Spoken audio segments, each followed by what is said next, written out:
ஒரு வெற்றியாக கூட நிச்சயமாக அந்த படம் அவருக்கு வந்து மிகப்பெரிய வெற்றி தரையும் அப்படின்றதுல நான் நம்புகிறேன். அண்ட் ஹீரோயின் சனா அவங்களையும் நான் பார்த்தேன்.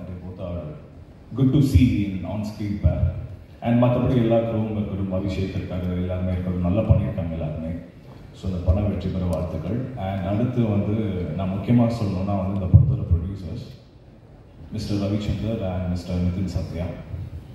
ரவி பிரதர் வந்து எனக்கு எப்படி தெரியும்னா, இப்போ ரீசனாக தான் நான் பிக் பாஸ் வந்து வெளியே வந்ததுக்கப்புறம் தான் எனக்கு ரவி சார் நல்லா பழக்கமானார்.